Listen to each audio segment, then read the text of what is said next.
मंत्रिमंडल विस्तार की फिर होने लगी हलचल, सीएम ने दिया बड़ा बयान। सीएम सुक्खू बोले कैबिनेट विस्तार कभी भी हो सकता है, यहां तक कि कल भी।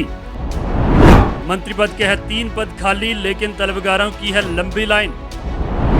किसकी लगेगी लॉटरी, या कांगड़ा जिला को इस बार मिलेगा उसका हक।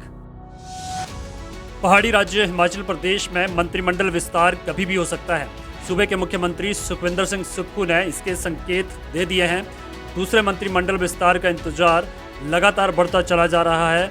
मंत्री पद की दौड़ में शामिल कई विधायकों का इंतजार काफ़ी लंबा हो चुका है, लेकिन वीरवार को मुख्यमंत्री सुक्खू ने मंत्रिमंडल विस्तार के बड़े संकेत दे दिए हैं।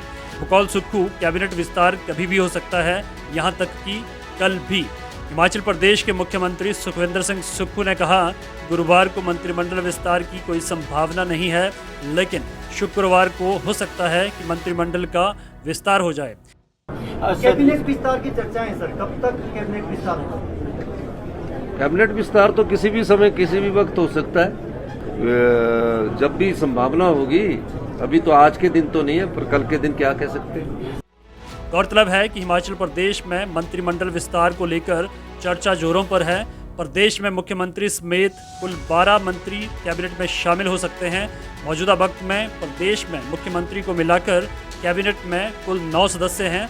ऐसे में अब भी मंत्रिपरिषद में 3 पद खाली पड़े हुए हैं। मंत्रिपरिषद की दौड़ में शामिल कई विधायकों का इंतजार लगातार बढ़ता चला जा रहा है। इससे पहले दिल्ली दरबार में सीएम सुक्खू की इस बाबत कई बार चर्चा भी हो चुकी है, लेकिन अब तक कुछ भी फाइनल नहीं हो सका है। सूत्रों के मुताबिक हिमाचल प्रदेश के मंत्री पद की दौड़ में धर्मशाला से सुधीर शर्मा, घुमारवी से राजेश धर्माणी, ज्वालामुखी से संजय रतन और जयसिंहपुर से यादविंदर गोमा मंत्री पद की दौड़ में शामिल हैं। मंत्री पद की दौड़ में यादविंदर गोमा का नाम नई एंट्री है। दरअसल अखिल भारतीय कांग्रेस कमेटी के अध्यक्ष मल्लिकार्जुन खड़गे ने मंत्रिमंडल में अनुसूचित जाति के विधायकों को प्रतिनिधित्व देने की बात कही है। ऐसे में यादविंदर गोमा इस सूची में नए नाम के तौर पर शामिल हो चुके हैं।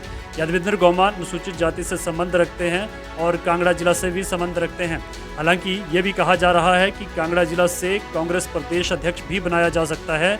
इसमें भी गोमा का नाम चल रहा है। फिलहाल मंत्रिमंडल की दौड़ में शामिल नेताओं की धड़कनें एक बार फिर से तेज हो गई हैं और जल्द ही ये खुलासा हो जाएगा कि पार्टी हाईकमान ने किसको हरी झंडी दी है।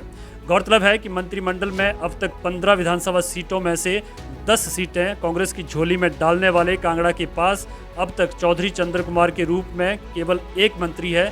ऐसे में कांगड़ा जिला को उसका हक दिलवाए जाने की उम्मीद एक बार फिर उठी है। मंत्रिमंडल की रेस में शामिल सुधीर शर्मा, संजय रतन और यादविंदर गोमा में से किसके भाग्य का फैसला होता है, इसको लेकर सबकी निगाहें टिकी हुई हैं। इसके अलावा कांग्रेस पार्टी के कई कदावर नेता अभी निगमों और बोर्डों में अध्यक्ष और उपाध्यक्ष की कुर्सी के भी तलबगार हैं। सियासी और क्षेत्रीय संतुलन को ध्यान में रखते हुए इन पदों की दिल्ली हाईकमान से चर्चा के बाद नियुक्तियां होंगी। नरेश ठाकुर, पहाड़ी हलचल। लॉ की पढ़ाई पूरी करने के बाद अगर आप भी जुडिशरी के एग्ज़ाम की तैयारी कर रहे हैं और आप भी judicial service examination, assistant district attorney, CLAT law entrance exam clear करने का सपना देख रहे हैं, तो आपके इस सपने को पूरा करने में मदद करेगा हिमाचल की number 1 law academy, A+ law academy Dharamshala.